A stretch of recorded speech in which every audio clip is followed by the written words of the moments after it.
तो आज के विषय में हम बात करेंगे विविधता एवं भेदभाव के बारे में।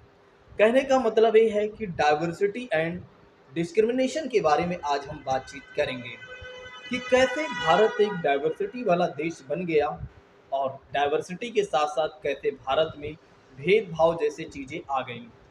और ये भेदभाव जैसे चीज़ें भारत में जो आ गईं, इसको ख़त्म करने के लिए या इसका उन्मूलन करने के लिए सरकार के द्वारा या राज्य के द्वारा कैसे कदम उठाए गए। तो दोस्तों, आज का जो विषय है बहुत ही महत्वपूर्ण है, बहुत ही सेंसिटिव विषय है। आप सभी लोगों को बहुत अच्छे तरीके से इसको जानना चाहिए, समझना चाहिए और पढ़ना चाहिए। तो आपको कुछ करने की आवश्यकता नहीं है, मैं आपको सारा कुछ बहुत अच्छे तरीके से समझाने वाला हूँ। तो दोस्तों, आइए पहले समझते हैं कि भारत कैसे एक विविधता वाला देश बन गया, कैसे एक डाइवर्सिटी वाला देश बन गया दोस्तों। और इसके बाद साथ साथ मैं आपको फिर ये भी समझाऊंगा कि इस यहाँ पर कैसे भेदभाव उत्पन्न हो गया और इस भेदभाव को ख़त्म करने के लिए हमारे सरकार के द्वारा या हमारे राज्य के द्वारा कैसे प्रयास किए गए। जैसा कि बात करते हैं कि भारत एक विविधता वाला देश ऐसे बन जाता है कि बहुत सारे विदेशी लोग क्या होते हैं कि भारत में आते हैं। बहुत सारे ऐसे विदेशी लोग होते हैं जो भारत में आते हैं और भारत में ही आकर क्या होता है कि वे लोग बस जाते हैं। तो दोस्तों, दरअसल क्या होता है कि बहुत सारे ऐसे लोग होते हैं जो भारत में तो आते हैं लेकिन भारत में ही बस जाते हैं। अब आप सोचिए एक बार, अगर कोई व्यक्ति या कोई लोग जो होंगे वे किसी दूसरे देश से जब भारत देश में आएंगे या कहीं पर आएंगे, तो उनके पास उनके साथ जहाँ वे रह रहे होंगे उनके साथ कहीं ना कहीं कुछ ना कुछ रीति रिवाज रहे होंगे। तो दोस्तों, जब वे लोग उनके पास रीति रिवाज रहे होंगे, तो जब वे लोग भारत में आए होंगे तो कहीं ना कहीं आप देखें तो वे अपनी रीति रिवाज भी लेकर साथ में आए होंगे।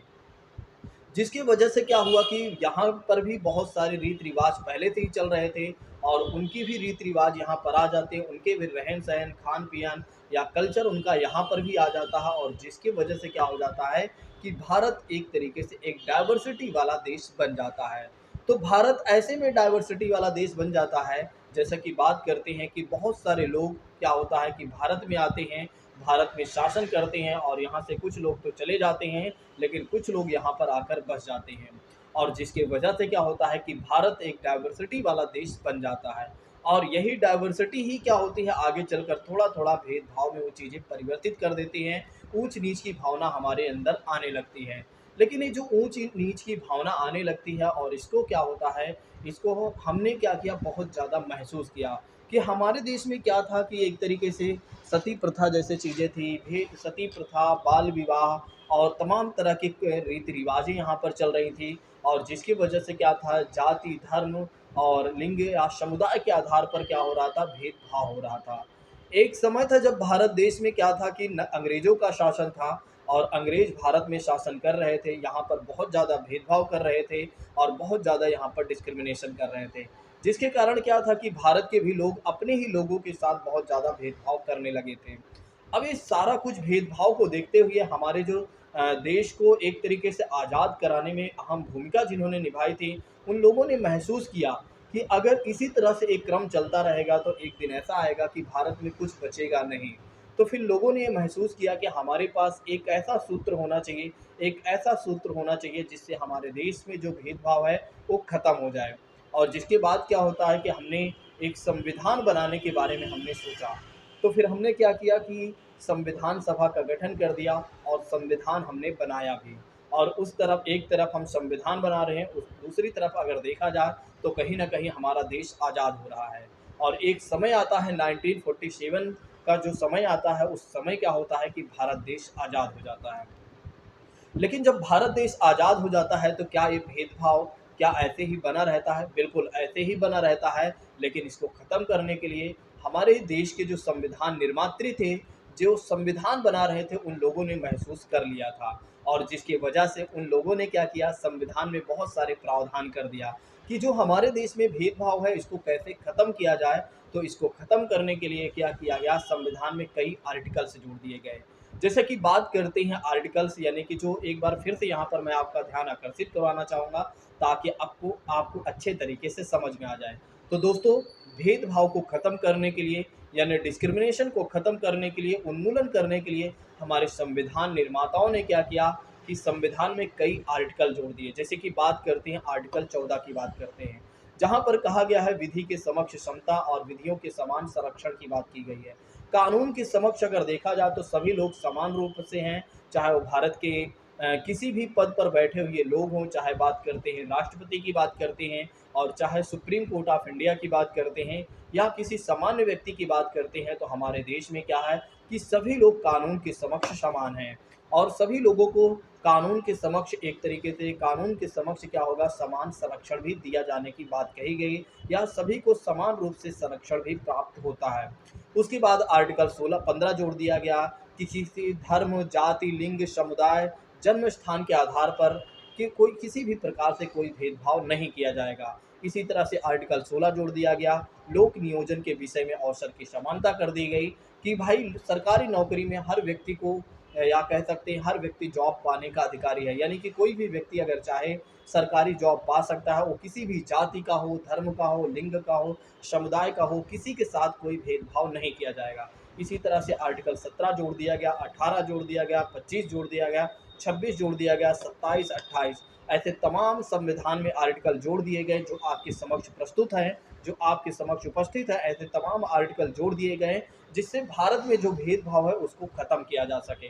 और कुछ हद तक आप देख रहे हैं कि भारत में बहुत सारे जो पहले भेदभाव था वो कहीं ना कहीं ख़त्म होते नज़र आ रहे हैं, जो हमारे देश के लिए गर्व की बात है, क्योंकि हमारे देश में क्या था, एक मानव ही दूसरे मानव के प्रति गलत व्यवहार करता था, लेकिन संविधान ने क्या किया, ये जो गलत व्यवहार, ये गलत जो सोच थी, उसको कहीं न कहीं कम करने का ज़्यादा प्रयास किया। और उसके साथ हमारे देश के लोगों ने भी क्या किया, एक समझदारी निभाई कि हमें किसी के साथ भेदभाव नहीं करना चाहिए।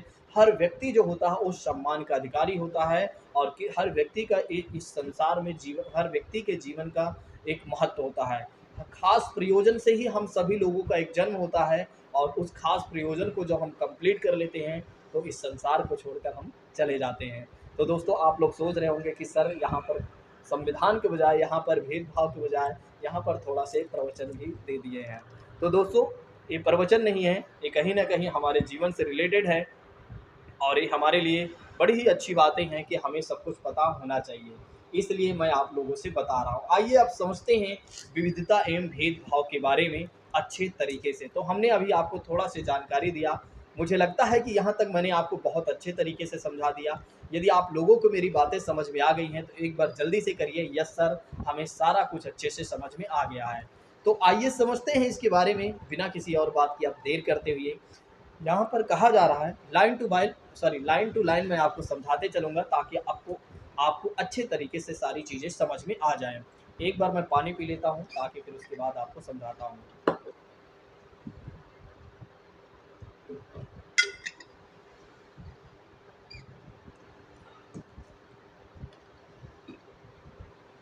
जैसा कि यहाँ पर कहा जा रहा है जैसा कि यहाँ पर कहा जा रहा है कि हम क्या हैं और हम कैसे हैं, यह कई चीज़ों पर निर्भर करता है। कहा जा रहा है कि हम क्या हैं और हम कैसे हैं, यह कई चीज़ों पर निर्भर करता है। हम कैसे रहते हैं, हम कौन सी भाषाएं बोलते हैं, क्या खाते हैं, क्या पहनते हैं, और कौन सा खेल खेलते हैं, और कौन से उत्सव मनाते हैं। बड़ी अच्छी लाइन कही गई है कि हम क्या हैं और हम कैसे हैं, और यह कई चीज़ों पर निर्भर करता है। हम कैसे रहते हैं, कौन सी भाषाएं बोलते हैं, क्या खाते हैं, क्या पहनते हैं, और कौन से खेल खेलते हैं, और कौन से उत्सव मनाते हैं, इन सब पर हमारे रहने की जगह के भूगोल और इतिहास पर असर पड़ता है। यहाँ पर कहा जा रहा है इन सभी चीज़ों की वजह से कहीं ना कहीं हमारे जियोग्राफिकल और हिस्टोरिकल चीज़ों पर क्या होता है, उसका इसका असर पड़ता है।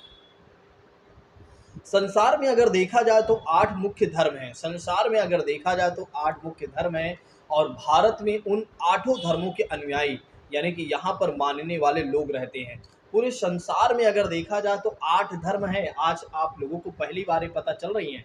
जिन लोगों को ये बातें पहली बार पता चल रही हैं वे लोग जल्दी से यस करें कि यस सर, हमें पहली बार ये सारी बातें पता हो रही हैं। तो संसार में अगर देखा जाए तो 8 मुख्य धर्म हैं, और भारत में अगर देखा जाए तो ये 8 धर्म के अनुयायी यहाँ पर मौजूद हैं, यानी कि 8 धर्म को मानने वाले लोग भारत में रहते हैं। सोचिए कितना सुंदर भारत है, जहाँ पर इतने सारे धर्म हैं और इन सभी धर्मों को मानने वाले लोग भी यहाँ पर मौजूद हैं। चलिए नेक्स्ट बात करते हैं। यहाँ पर कहा जा रहा है नेक्स्ट बात है, यहाँ पर अगर देखा जाए तो 1600 से ज़्यादा भाषाएं बोली जाती हैं, जो लोगों की मातृभाषाएं हैं। 1600 से ज़्यादा यहाँ पर भाषाएं बोली जाती हैं और जो लोगों की मातृभाषाएं हैं। और यहाँ पर कहा जा रहा है, यहाँ 100 से भी ज़्यादा तरह के नृत्य होते हैं। 100 से भी ज़्यादा तरह के यहाँ पर नाच डांस होता है, यानी कि कहने का मतलब ये है कि नृत्य किए जाते हैं। ये बड़ी सोचने वाली बात है। यहाँ पर मुख्यतः अगर देखा जाए तो 8 धर्म हैं। देखिए सोचिए, ये है भारत की विशेषता, ये है भारत की विशेषता। अगर आपसे कोई कहे कि क्या है भारत की विशेषता, तो आप यहाँ पर बता सकते हैं कि भारत में क्या है, 8 धर्म हैं और वो 8 धर्मों को मानने वाले लोग यहाँ पर हैं। 1600 से ज़्यादा यहाँ पर भाषाएं बोली जाती हैं और 100 से भी ज़्यादा यहाँ पर नृत्य किए जाते हैं। ये है हमारे देश की विशेषता। दूसरी बात करते हैं, यह विविधता जो है हमेशा खुश होने का कारण नहीं बनती है। एक मिनट, लगता है कुछ छूट गया है क्या? हाँ ठीक है। यहाँ पर कहा जा रहा है कि यह विविधता हमेशा खुश रहने का कारण नहीं बनती हैं और हम उन लोगों के साथ सुरक्षित और आश्वस्त महसूस करते हैं। एक मिनट, थोड़ा सा इसको मैं और छोटा करता हूँ।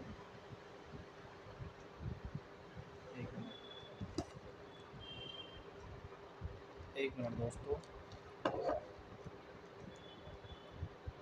अरे यार क्या हो गया?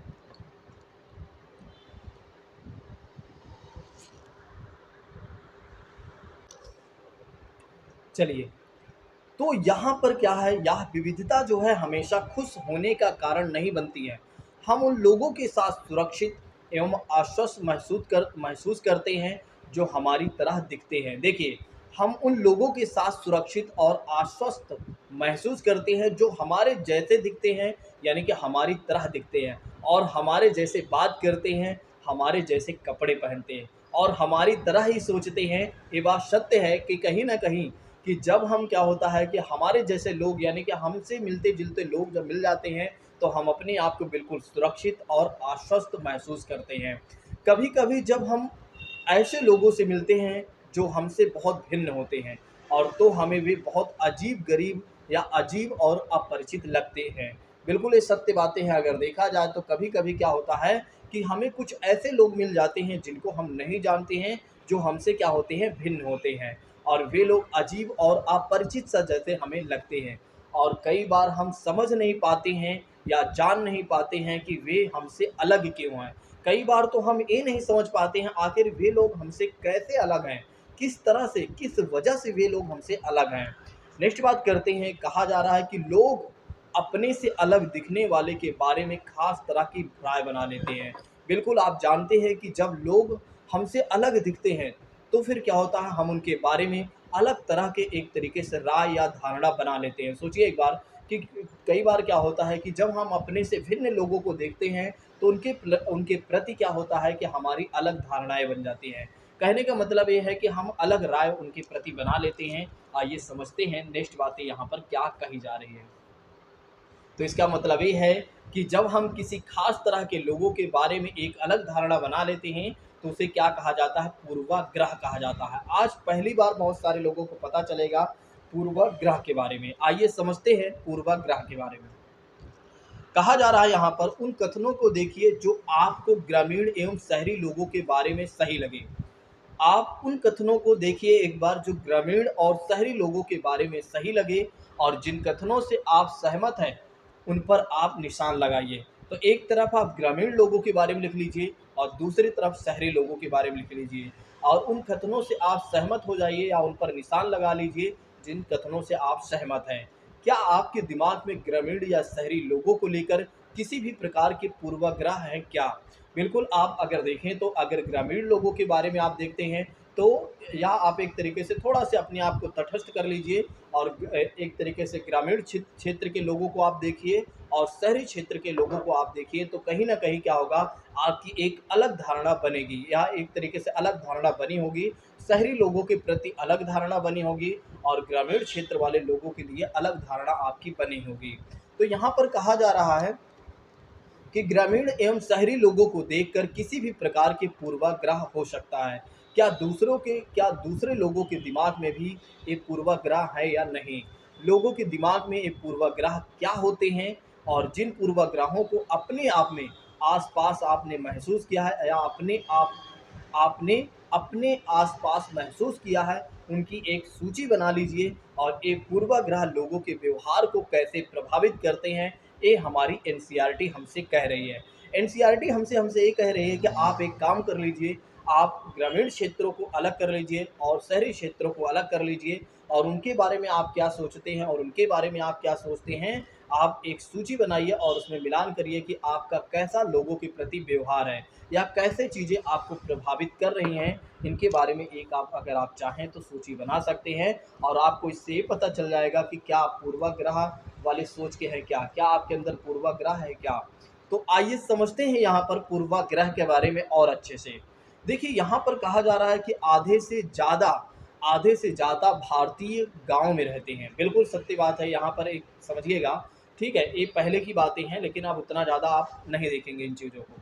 कहा जा रहा है कि आधे से ज़्यादा जो हैं भारतीय जो हैं वो गाँव में रहते हैं और गाँव के लोग आधुनिक प्रौद्योगिकी का इस्तेमाल करना पसंद नहीं करते हैं। देखिए यहाँ पर कहा जा रहा है, ये हमारी पूर्वाग्रह की विशेषता है। पहली पूर्वाग्रह की विशेषता हमारी ये है कि हम कह रहे हैं कि आधे से ज़्यादा भारतीय लोग जो हैं गाँव में रहते हैं।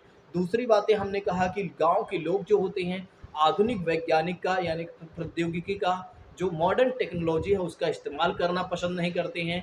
फसल की बुआई और कटाई के समय परिवार के लोग खेतों में 12 से 14 घंटा काम करते हैं और ग्रामीण लोग काम की तलाश में शहरों की ओर स्थानांतरण करने को बाध्य होते हैं। ये है हमारी पूर्वाग्रह की विशेषता।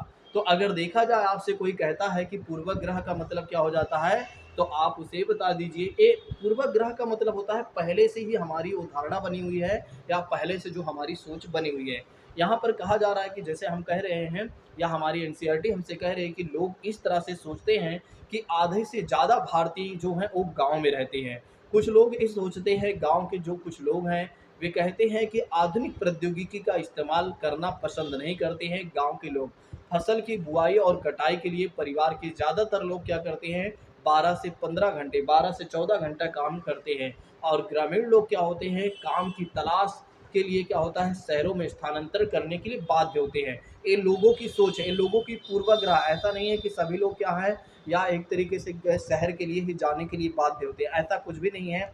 और ऐसा नहीं है कि लोग एक तरीके से मॉडर्न टेक्नोलॉजी इस्तेमाल नहीं करना चाहते हैं या 10 से 12 घंटे काम ही करना पसंद करते हैं, ऐसा कुछ भी नहीं है। ये केवल और केवल क्या है, एक तरीके से हमारी पूर्वाग्रह है। फिर यहाँ पर समझिएगा, कहा जा रहा है फिर लोगों की क्या सोच है। लोग ये सोचते हैं कि शहरी लोग जो हैं शहरी जीवन बड़ा आसान होता है। मतलब ये लोगों की धारणाएं हैं, ये लोगों की पूर्वाग्रह है कि लोगों का सोचना ये है कि जो शहरी लोग होते हैं, जो जिस शहर में रहते हैं, उनका जीवन बड़ा ही आसान यानी कि सरल होता है। यहाँ के लोग बिगड़े हुए और आलसी बड़े होते हैं, ये लोगों की पूर्वाग्रह। ऐसा नहीं है कि यहाँ के लोग जो हैं बहुत ज़्यादा बिगड़े होते हैं और आलसी होते हैं, यहाँ के लोग भी काम करते हैं, ऐसा कुछ नहीं है। शहरी लोग केवल पैसे की चिंता करते हैं, लोगों की चिंता नहीं करते। ये केवल और केवल लोगों की पूर्वाग्रह है। सोचिएगा, समझिएगा, ये आपकी पूर्वाग्रह दिखा रहे हैं। अगर आप ऐसा सोचते हैं तो आप ये समझ लीजिए आप पूर्वाग्रह से ग्रसित हैं। तो आपको अपनी सोच को बदलना होगा। ऐसे पूर्वाग्रह आपके दिमाग में नहीं होना चाहिए। ऐसी सोच आपकी नहीं होनी चाहिए जिससे लोगों को लगे कि आप बिल्कुल नेगेटिव पर्सन हैं। पूर्वाग्रह का मतलब एक तरीके से देखा जाए तो कहीं न कहीं नेगेटिव पर्सन माना जाएगा, क्योंकि लोग क्या कर रहे हैं या वे लोग क्या कर रहे हैं कि कुछ अलग धारणा बना लिए हैं। जैसे लोगों की सोच ये है कि केवल शहरी लोग पैसे की ही चिंता करते हैं, लोगों की चिंता नहीं करते। क्या ऐसा सत्य है? ऐसा सोचना सही है?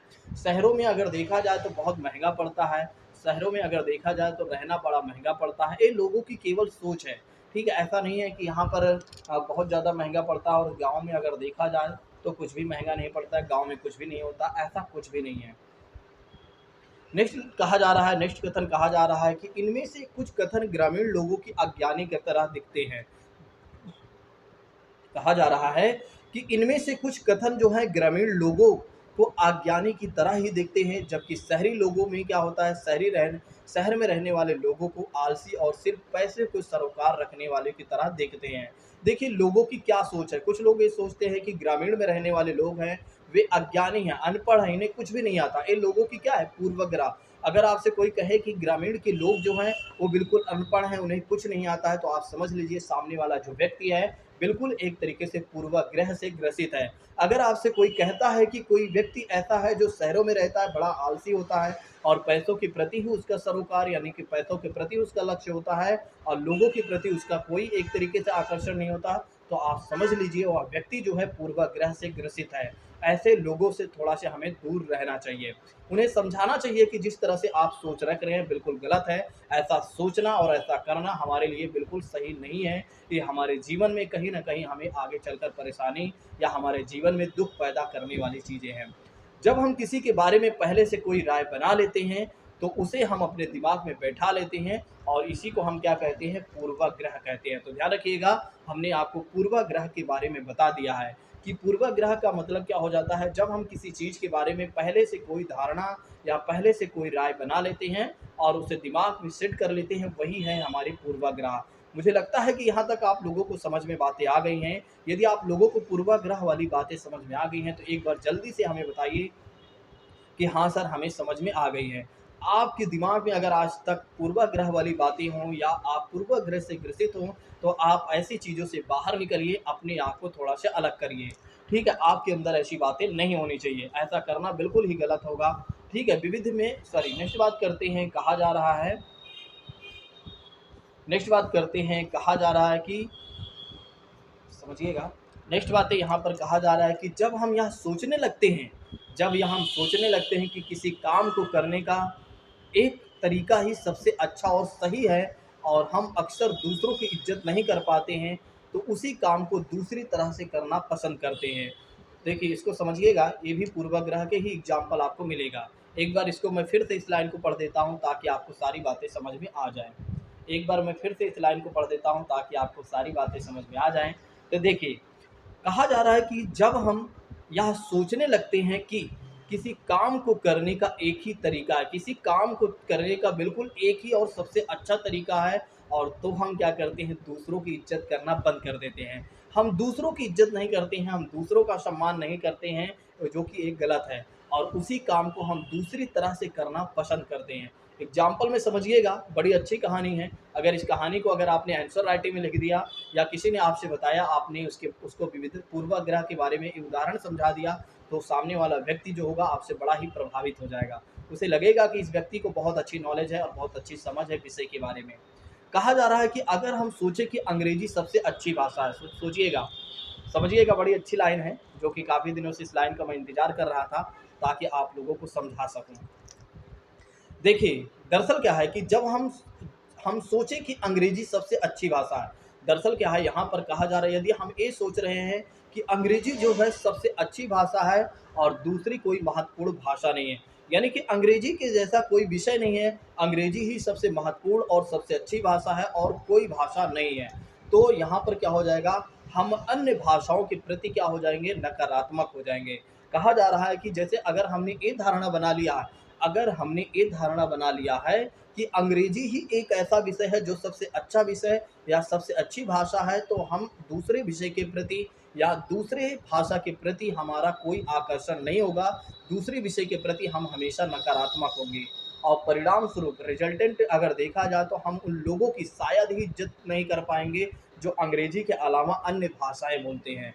अगर अंग्रेजी के अलावा कोई अन्य भाषा कोई बोलता है, तो आपको ऐसा लगेगा कि वाक़ई में ये व्यक्ति जो है अनपढ़ है, इसे कुछ भी नहीं आता, इसे कुछ भी नहीं पता है, बिल्कुल ये अनभिज्ञ व्यक्ति है। ये क्या है? ये आपकी पूर्वाग्रह है। ये क्या है? आपकी पूर्वाग्रह है, क्योंकि आपने ऐसी गलत धारणा बनाई है। ऐसा नहीं है कि अंग्रेजी बोलने वाला व्यक्ति ही सर्वश्रेष्ठ और सर्वज्ञानी होगा, ऐसा सोचना बिल्कुल गलत है और ऐसा दिमाग में लाना भी बिल्कुल गलत होगा।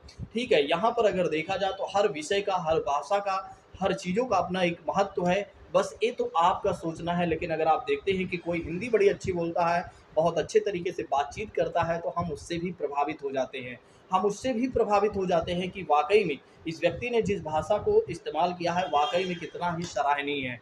इसलिए हमारे अंदर ऐसी धारणाएँ नहीं होनी चाहिए। हम ऐसे पूर्वाग्रसित से यदि हम ऐसे पूर्वाग्रह से चीज़ों से ग्रसित हैं तो हमें बाहर निकलना चाहिए। किसी एक विषय को महत्व दे देने के बाद किसी दूसरे विषय के प्रति महत्व ना देना, या एक चीज़ों की वजह से हम दूसरों की इज्जत करना छोड़ देते हैं, तो ऐसा करना हमारे लिए बिल्कुल गलत होगा। ठीक है, हमारे जीवन के लिए हमारे बारे में सोचना बिल्कुल ऐसा, सॉरी, हम ऐसा यदि सोचते हैं तो बिल्कुल गलत होगा। यही है, हम कई चीज़ों के बारे में पूर्वाग्रह हो सकते हैं। जैसे कुछ लोगों के धार्मिक विश्वास, आपने देखा है कि कुछ लोग, अब समझिएगा यहाँ पर धार्मिक विश्वास को भी समझिएगा। देखिए, ऐसे भी लोग पूर्वाग्रह से ग्रसित माने जाएंगे। जैसे कि कुछ लोग ये सोचते हैं कि हिंदू धर्म जैसे कोई धर्म नहीं है, ठीक है, और मुस्लिम धर्म बिल्कुल बेकार है, या अन्य जो धर्म है वो बिल्कुल बेकार है, उनको होना ही नहीं चाहिए था। यदि आप ऐसा सोच रहे हैं तो ऐसा आपका सोचना बिल्कुल गलत है, क्योंकि इसका मतलब ये है कि आप पूर्वाग्रह से ग्रसित हैं। हमारे धर्म ने कभी हमें इस बात के लिए, इस बात को प्रेरित नहीं किया है, इस बात के मोटिवेशन हमें नहीं दिया है कि हमें केवल अपने धर्म को ही मानना है, दूसरे धर्म को हमें एक तरीके से क्या करना है, डिस्करेज करना है। बिल्कुल, हमारे धर्म ने, हमारे संविधान ने, हमारे माता पिता ने, हमारे हमसे बड़ों ने कभी भी हमें इस बात को नहीं समझाया होगा कि आप अपने धर्म के प्रति अच्छे से व्यवहार करिए और दूसरे धर्म के प्रति आप गलत व्यवहार करिए, या दूसरे धर्म के प्रति आप गलत शब्दों का चयन कीजिए। नहीं, ऐसा करना हमारे लिए गलत होगा या गलत माना जाएगा। कहने का मतलब ये है कि हमें कैसा होना चाहिए, हमें अपने धर्म को तो मानना चाहिए लेकिन दूसरे भी धर्म का सम्मान करना चाहिए, तभी हम पूर्वाग्रह से ग्रसित नहीं माने जाएंगे। अगर हम केवल, जैसे कि हम केवल मुस्लिम धर्म को मानते हैं और मुस्लिम धर्म वाले के लोग जो होते हैं वे केवल हिंदू धर्म को बोलते हैं कि बिल्कुल बेकार धर्म है, ठीक है, ऐसा धर्म होना ही नहीं चाहिए था संसार में, तो इसका मतलब ये हो गया कि वे लोग क्या हैं, पूर्वाग्रह से ग्रसित हैं। उन्हें इन सब चीज़ों से बाहर निकलना चाहिए, ऐसा सोचना उनका बिल्कुल ही गलत होगा। फिर अगर देखा जाए तो उनकी चमड़ी का रंग, बहुत सारे लोगों में आपने देखा है कि क्या होता है कि जो गोरे और काले के प्रति क्या करते हैं, भेदभाव करते हैं। कुछ लोगों का मानना है कि जो काले लोग होते हैं बिल्कुल बेकार होते हैं और गोरे लोग जो होते हैं बड़े ही अच्छे होते हैं। ठीक है, ऐसा सोचना, ऐसा करना बिल्कुल एक गलत माना जाएगा। इसका मतलब ये हो गया कि लोग जो हैं वे पूर्वाग्रह से ग्रसित हैं। यदि आपके दिमाग में ऐसी बातें आ रही हैं तो आप इन सब चीज़ों से बाहर निकलिए, आप ऐसे धारणाओं से बाहर निकलिए, आप सभी को समान रूप से सोचिए, आपको सब समझ में आएगा। कई बार लोगों को ऐसा लगता है कि हमारा देश बिल्कुल बेकार चला जा रहा है, ठीक है, ऐसा सोचना बिल्कुल गलत है। ये केवल आपका सोचना है, ऐसा कुछ भी नहीं है। जिस क्षेत्र से वे आते हैं, जिस तरह से वे बोलते हैं और जिस तरह से वे कपड़े पहनते हैं, कहीं न कहीं अगर देखा जाए तो एक तरीके से लोगों की एक अलग धारणा बन जाती है। कई बार क्या होता है, आपने देखा है कि जो लोग क्या करते हैं, कुछ लोग क्या करते हैं कि अगर उनके लोग मतलब वो उनके क्षेत्र से कोई आता है तो वे लोग अच्छा मानते हैं, और उनके क्षेत्र से बाहर कोई रहता है, कोई बाहर लोग उनसे मिलते हैं तो उनको लगता है कि ये लोग बिल्कुल बेकार हैं, इनको तो यहाँ पर होना ही नहीं चाहिए था। इसका मतलब क्या है, वे पूर्वाग्रह से ग्रसित हैं। मुझे लगता है कि आप लोग मेरी बातें समझ रहे हैं। यदि आप लोगों को मेरी बातें समझ में आ रही है तो जल्दी से एक बार लाइक कर दीजिए और हमें बता दीजिए यस सर हमें समझ में आ रहा है। जल्दी से कमेंट करिए कि यस सर हमें समझ में आ रहा है। आइए अब समझते हैं नेक्स्ट चीज़ों के बारे में क्या कहा जा रहा है। यहाँ पर भी आप देखेंगे भेदभाव होगा, और भेदभाव के साथ यहाँ पर क्या होगा कि कहीं ना कहीं व्यक्ति जो होगा वो पूर्वाग्रह से ग्रसित होगा। यहाँ पर कहा जा रहा है कि लड़के और लड़की में भेदभाव। अगर हम इस कथन को ले लें कि वे रोते नहीं हैं, तो आप देखेंगे यह गुण जो होगा आमतौर पर लड़कों या पुरुषों के साथ जोड़ा जाता है। देखिए, दरअसल क्या होता है, आपने देखा होगा कि बहुत सारे लोग कहते हैं कि ये लोग रोते नहीं हैं, वे लोग रोते नहीं हैं, तो इसका मतलब समझ जाते हैं लोग कि किसके बारे में बातचीत की जा रही है। कहा जा रहा है लड़कों के बारे में, या पुरुषों के बारे में कहा जा रहा है कि जो पुरुष होते हैं या लड़के जो होते हैं वे रोते नहीं हैं। बचपन में क्या होता था कि जब क्या होता था, लड़कों को गिर जाने पर चोट लग जाती थी तो माता पिता या परिवार के अन्य सदस्य अक्सर यह कहकर चुप करा देते थे, रो मत, तुम तो एक बहादुर लड़के हो, तुम एक लड़के हो और एक बहादुर लड़के हो, और बहादुर लड़के जो होते हैं वे रोते नहीं है। ये क्या है, हमारा पूर्वाग्रह है। ये क्या है, हमारा पूर्वाग्रह और भेदभाव है।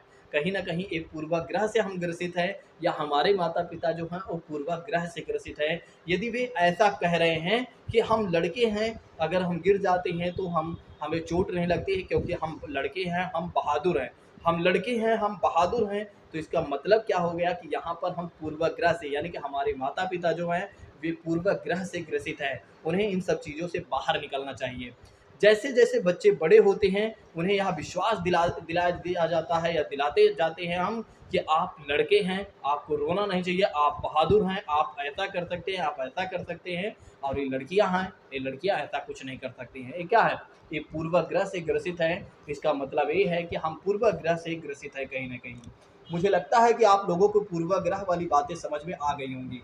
तो पूर्वाग्रह का मतलब ये हो जाता है कि जब हम किसी चीज़ के बारे में एक ऐसी धारणा बना लेते हैं और अपने दिमाग में सेट कर लेते हैं और वही बातें हम केवल सही सोचते हैं और बाकी बातें हम गलत सोचते हैं, तो इसका मतलब क्या हो जाता है कि हम पूर्वाग्रह से ग्रसित हैं, या वो क्या है, एक तरीके से पूर्वाग्रह है। हमें ऐसी चीज़ों से क्या करना चाहिए? बाहर निकलना चाहिए। हमें ऐसा सोचना नहीं चाहिए कि लड़कियां जो होती हैं कमज़ोर होती हैं, लड़के ही मजबूत होते हैं, या लड़कियां ऐसा सोच रही हैं कि लड़की ही मजबूत होती हैं, लड़के कमज़ोर होते हैं। तो अगर ऐसा कोई सोच रहा है, एक व्यक्ति या एक समुदाय दूसरे समुदाय के प्रति या एक लिंग दूसरे लिंग के प्रति अगर ऐसा सोच रहा है, गलत धारणाएं बना रहा है, तो उसको ये कह दीजिए कि आप पूर्वाग्रह से ग्रसित हैं, आप ऐसी चीज़ों से बाहर निकलिए। ठीक है? या उनके मन में आप देखिएगा कि वो क्या है, एक तरीके से पूर्वाग्रह से ग्रसित है, या एक तरीके से वे पूर्वाग्रह वाली सोच रखने वाले व्यक्ति हैं। आइए अब समझते हैं रूढ़िबद्ध धारणाओं के बारे में। आइए अब समझते हैं रूढ़िबद्ध धारणाओं के बारे में कि क्या है रूढ़िबद्ध धारणाएं, क्या है रूढ़िबद्ध धारणाएं। आइए समझते हैं कि जैसे पूर्वाग्रह वैसे ही रूढ़िबद्ध धारणाएं हैं। बहुत सारे लोगों के आज पहली बार पता चलेगा कि रूढ़िबद्ध धारणाएं क्या होती हैं, इसका क्या मतलब होता है। देखिए समझिएगा, रूढ़िबद्ध धारणाएं हम दूसरों को मनुष्य की तरह देखने के रोक देती है। देखिए, रूढ़िबद्ध धारणाएं वो होती हैं जो हमको क्या करती हैं, मनुष्य के जैसे देखने से रोकती हैं। कहने का मतलब ये हो जाता है, एक मानव दूसरे मानव के प्रति गलत धारणाएं बना लेता है, यानी कि उसके प्रति जो होता है एक बिल्कुल गलत बातें हो जाती हैं, यानी कि गलत सोचना हो जाता है। हम देख नहीं पाते हैं कि उस व्यक्ति के अपने कुछ खास गुण और क्षमताएं हैं जो दूसरों से अलग है, दूसरों से भिन्न है। हमें ये जो जब हमारे मन में रूढ़िबद्ध धारणाएं आ जाती हैं, जब हमारे दिमाग में रूढ़िबद्ध धारणाएं आ जाती हैं, तो हम इतने अंधे हो जाते हैं या हम इतने ब्लाइंड हो जाते हैं कि हम कुछ खास तरह से चीज़ों को नहीं सोच पाते हैं। हम किसी खास व्यक्ति के बारे में ये नहीं समझ पाते हैं कि उस व्यक्ति में क्या अच्छाइयाँ हैं, क्या बुराइयाँ हैं। हम उससे बिल्कुल भिन्न हो जाते हैं, मतलब उसे अपने से भिन्न बिल्कुल मानते हैं। रूढ़िबद्ध धारणाएं जो होती हैं बड़ी संख्या में लोगों के एक ही प्रकार के खांचे में जड़ देती है। जो रूढ़िबद्ध सोच होती है दोस्तों, वो बहुत सारे लोगों को एक ही प्रकार के सांचे में गढ़ देती है, यानी कि जड़ देती है। कि कहीं ना कहीं क्या होता है कि लोगों की वो धारणाएं जो होती है एक पूरे समुदाय के प्रति कह सकते हैं, या एक समुदाय ही या ज़्यादा से ज़्यादा बड़ी संख्या में लोगों की वो सोच बन जाती है। तो वो क्या होती है, रूढ़िबद्ध धारणाएं होती है। रूढ़िबद्ध धारणाओं का मतलब ये हो जाता है कि किसी एक लोगों के प्रति या किसी एक खास समुदाय या लिंग या किसी अन्य व्यक्ति के प्रति अगर देखा जाए, तो बिल्कुल एक धारणाएं बन जाती हैं जो उसे अंधा कर देती हैं, जो उसे ब्लाइंड कर देती हैं कि उसे कुछ ना दिखे, केवल और केवल वही बातें दिखेंगी। इसको समझिएगा, इस कहानी से आपको समझ में आ जाएगा, इस एग्जाम्पल से पूरी तरीके से क्लियर हो जाएगा। रूढ़िबद्ध जैसा माना जाता था कि हवाई जहाज उड़ाने का काम लड़कियां नहीं कर सकती है, ये क्या है, रूढ़िबद्ध धारणाएं हैं। रूढ़िबद्ध धारणाएं हैं। पहले एक खास समुदाय, आप जानते हैं, जो पुरुषवादी सोच के विचार के लोग थे, जो एक तरीके से एक खास लिंग ने क्या किया, एक दूसरी लिंग के प्रति क्या कर दिया, ऐसी बातें कह दिया या ऐसी धारणाएं बना लिया था। वो क्या है, रूढ़िबद्ध धारणाएं हैं। जो लोगों का मानना था कि एक तरीके लड़कियां हवाई जहाज नहीं उड़ा पाती हैं, नहीं उड़ा सकती हैं। और आप देख रहे हैं कि इस समय लड़कियां जो है हवाई जहाज ही नहीं सब कुछ उड़ा रही हैं। ठीक है, तो आप देखिए एक तरीके से कहीं ना कहीं ये जो लोगों की रूढ़िबद्ध धारणाएं थी, वे लोग अब सोच रहे होंगे कि हमने जो सोचा था वो बिल्कुल गलत सोचा था। अब उन्हें ऐसा चीज़ों से बाहर आना चाहिए। यदि आपके मन में ऐसी धारणाएं हैं, तो आप भी रूढ़िबद्ध धारणाओं से बाहर निकलिए। ऐसा सोचना बिल्कुल गलत होगा कि एक समुदाय या लिंग के प्रति वे लोग ऐसा नहीं कर सकते हैं, केवल हम ही कर सकते हैं। कहा जाता है कि हम श्रेष्ठ हैं, अच्छा लगता है, हम ही श्रेष्ठ हैं, हम ही सर्वश्रेष्ठ हैं, बिल्कुल बुरा लगता है। जो कहीं ना कहीं ये अ, लोगों के प्रति गलत बातें देती है, यानी कि आपके प्रति गलत संदेश देती है, लोगों के प्रति लोग आपके प्रति गलत सोचने लगते हैं। ठीक है, हम श्रेष्ठ है, ये सबको अच्छा लगता है और आपको हमेशा कहना चाहिए बिल्कुल हम श्रेष्ठ हैं। लेकिन अगर आप ये ऐसा कहते हैं हम ही सर्वश्रेष्ठ हैं, तो बिल्कुल एक गलत होगा। कहा जा रहा है कि इन धारणाओं को हम इन धारणाओं का असर हम सब पर पड़ता है। बिल्कुल, इन धारणाओं का अगर देखा जाए, तो यदि रूढ़िबद्ध धारणाएं हमारे समाज में विद्यमान है, तो हम सभी पर असर पड़ता है। अगर देखा जाए, हमें नहीं पता था कि लड़कियां जहाज नहीं उड़ा सकती हैं। हमें नहीं पता था कि लड़कियां ऐसा काम नहीं कर सकती हैं, केवल लड़के ही ऐसा कर सकते हैं, क्योंकि हमारे समाज ने ऐसी रूढ़िबद्ध धारणाएं रखी थी और वही समाज ने हमें सिखा दिया, जिसकी वजह से हमारे अंदर भी रूढ़िबद्ध धारणाएं आई। मुझे लगता है कि अब आप लोग पढ़ रहे हैं, अगर आपके मन में ऐसी रूढ़िबद्ध धारणाएं हैं तो आपको ऐसे बाहर निकलना चाहिए और दूसरों को समझाना चाहिए कि आप जो सोच रहे हैं बिल्कुल गलत है, ऐसा सोचना बिल्कुल सही नहीं होगा। कहा जा रहा है कि कई बार ये धारणाएं हमें ऐसे काम करने से रोकती हैं जिनको करने की काबिलियत शायद हम में होती है। कई बार ये धारणाएं जो होती है ना दोस्तों, ये जो धारणाएं होती हैं हमें ऐसे काम करने से रोक देती हैं जो हमारे अंदर काबिलियत होते हुए भी हम उस काम को नहीं कर पाते हैं। जैसे आप देखते हैं कि लोगों की सोच ये होती है कि आप ऐसा नहीं कर सकते हैं, आपके प्रति उसकी जो धारणाएं हैं बिल्कुल गलत बन गई हैं। उसने आपसे कह दिया कि आप ऐसा नहीं कर सकते हैं। अगर आपसे कोई हमेशा ऐसा कह रहा है, अगर कोई हमेशा आपसे ऐसा कह रहा है कि आप ऐसा नहीं कर सकते हैं, आप उस चीज़ के लिए योग्य नहीं हैं, तो एक दिन ऐसा आ जाएगा कि आप स्वयं नहीं कर पाएंगे। जैसे आप देखते हैं, एक हाथी को आप देखते हैं कि पहले क्या होता है कि बहुत सारे रस्सियों से बांधा जाता है, बहुत सारे जंजीरों से बांधा जाता है, बहुत सारे श्रृंखलाओं से बांधा जाता है, लेकिन एक समय आता है कि उसे एक छोटी सी रस्सी से भी बांध दिया जाता है, तो उसको ये ऐसा लगता है कि हम बंधे हुए हैं बहुत मजबूती के साथ। यानी कि कहने का मतलब ये है, अगर हमारे अंदर कोई ऐसी धारणाएं आ जाती हैं, ऐसी धारणाएं आ जाती हैं, या हम किसी समुदाय या किसी व्यक्ति या लिंग के प्रति हम ऐसी धारणाएं रखते हैं, तो फिर क्या होता है कि उस व्यक्ति या समुदाय लिंग की बात करते हैं, जो उसके अंदर काबिलियत होती है वो काबिलियत को भी खो देता है। तो हमारे अंदर ऐसी धारणाएं नहीं होनी चाहिए मेरे हिसाब से। बाकी सोचना आपका है, ठीक है, आप क्या सोचते हैं। जैसे इसको बारे नेक्स्ट लाइन समझिएगा दोस्तों, नेक्स्ट लाइन समझिएगा। एक मिनट, पानी पीना है।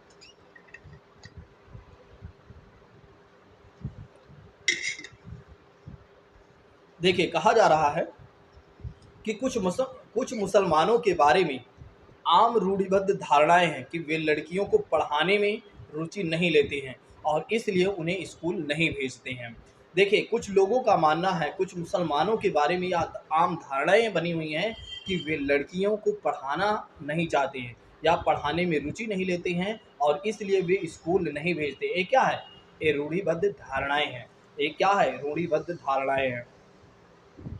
नेक्स्ट बातें कही जा रही है, कहा जा रहा है कि जबकि अध्ययन यह दिखा रहा है कि मुसलमानों की गरीबी इसका एक महत्वपूर्ण कारण है। देखिए, अगर मुसलमानों की लड़कियां नहीं पढ़ रही हैं या बच्चे उनके नहीं पढ़ रहे हैं, तो इसका कारण ये नहीं है कि उनका वे क्या है, उनके अंदर रूढ़िबद्ध धारणाएं हैं, वे चाहते हैं कि लड़कियां स्कूल ना जाए या लड़के ना पढ़ें।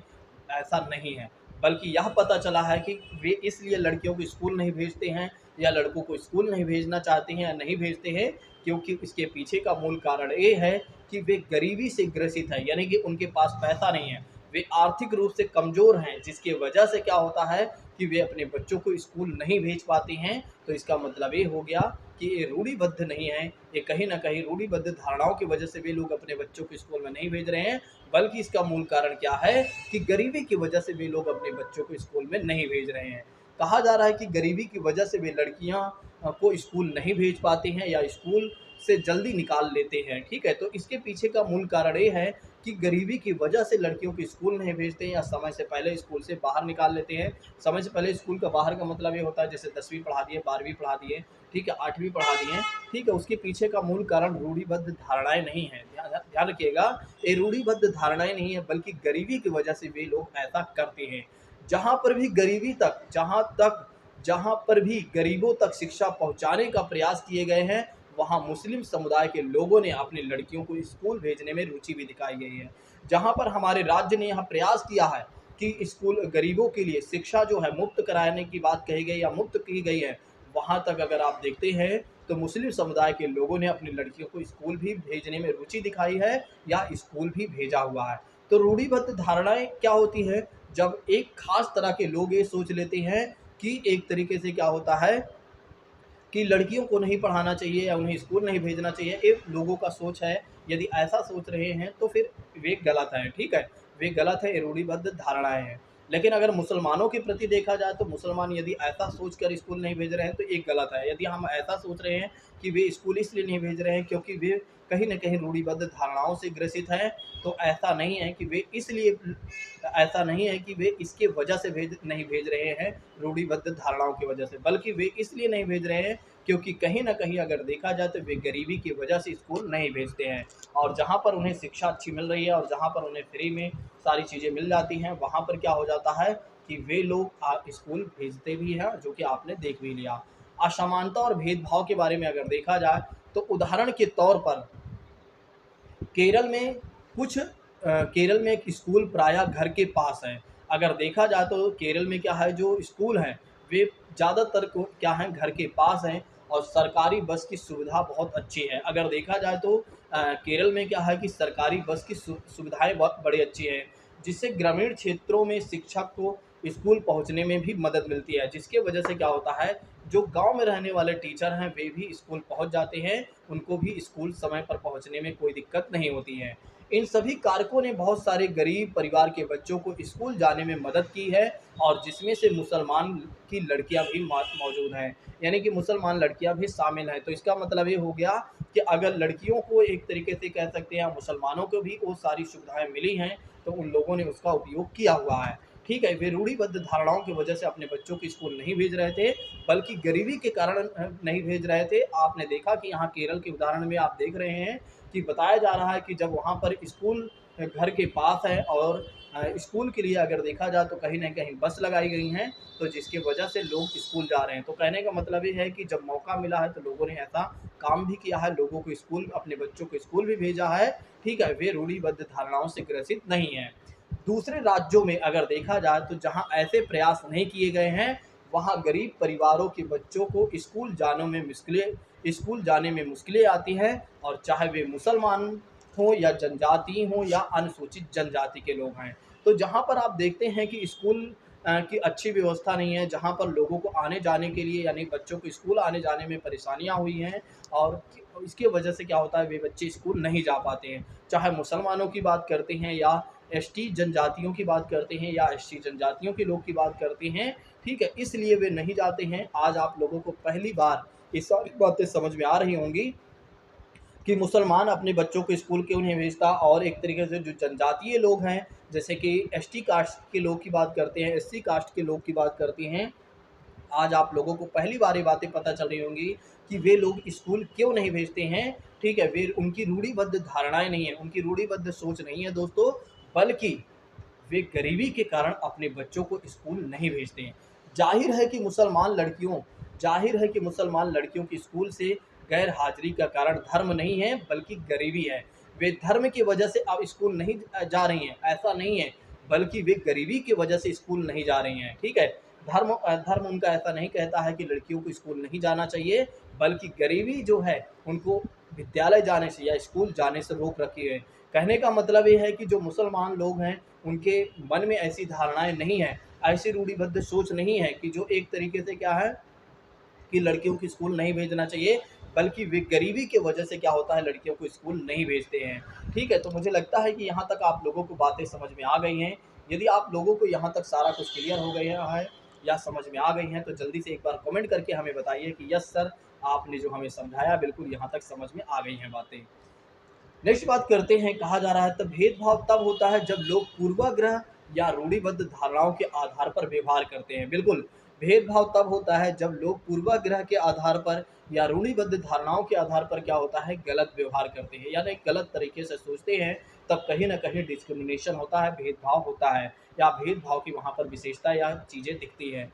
अगर आप उन सभी गतिविधियों में भाग लेने से रोकते हैं, जो किसी खास नौकरी को करने से रोकते हैं, या किसी मोहल्ले में रहने नहीं देते हैं, एक ही कुएँ या हैंडपंप में से पानी नहीं लेने देते हैं, या दूसरों द्वारा इस्तेमाल किए जा रहे कप या गिलास में चाय नहीं पीने देते हैं, तो इसका मतलब है कि आप उनके साथ भेदभाव कर रहे हैं। यदि आप ऐसा कर रहे हैं कि हमें ऐसी नौकरी नहीं करना चाहिए, यदि आप ऐसा सोच रहे हैं कि किसी उस मोहल्ले में नहीं जाना चाहिए, यदि आप ऐसा सोच रहे हैं एक ही कुएँ का हमें इस्तेमाल करना चाहिए, या किसी खास जाति या धर्म के लोगों ने उस सब कुआँ का इस्तेमाल किया है तो उस कुआँ को हमें नहीं छूना चाहिए, ठीक है, या उसका पानी इस्तेमाल नहीं करना चाहिए। या हैंडपंप की बात करते हैं, कि अगर किसी हैंडपंप को किसी खास समुदाय के लोगों ने क्या किया है, इस्तेमाल किया है, आप अगर उसका इस्तेमाल नहीं कर रहे हैं, या किसी गिलास को किसी ने इस्तेमाल किया है और आप इस्तेमाल नहीं कर रहे हैं, तो इसका मतलब क्या हो जाता है कि आप लोगों के साथ भेदभाव कर रहे हैं।